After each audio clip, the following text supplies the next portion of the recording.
తమ్ముడు అంటూ sentiment ointment తీసుకొని, అన్నదమ్ముల సెంటిమెంట్ ఆయింట్మెంట్ తీసుకొని నా ఒళ్ళంతా రాయడానికి వచ్చావు.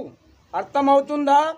నీవు రాస్తే, ఒరే అన్న నీవు నాకు ఆయింట్మెంట్ రాస్తే నా ఒళ్ళంతా బాగా మంటలు లేస్తాయి. అర్థమవుతుందా? నేను బిజినెస్ మెన్ని కాదు, కలెక్టర్ని. ఆ విషయం నీకు ఉదయమే చెప్పాను కూడా. అర్థమవుతుందా? నీకు ఉదయమే చెప్పాను, మళ్ళీ వచ్చావు.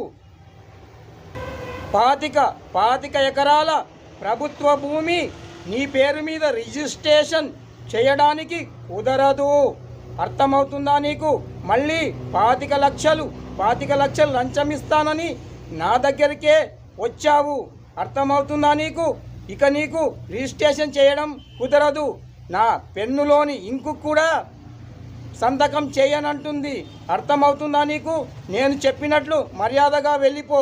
అన్నవన్న మర్యాదగా చెప్తున్నాను, వెళ్ళిపో. లేదంటే పోలీసులకు పట్టించి నిన్ను జైల్లో వేయించాల్సి వస్తుంది. అర్థమవుతుందా? జైలు కూడా తినకముందే, నాకు బీపీ రేజ్ అయి పోకముందే ఇక్కడి నుంచి మర్యాదగా వెళ్ళిపోయి నీ పిచ్చి పనులు ఆపేసి జనజీవితంలో కలిసిపోయి ప్రజల మధ్యలో ఉండి జీవించు. అర్థమవుతుందా నీకు?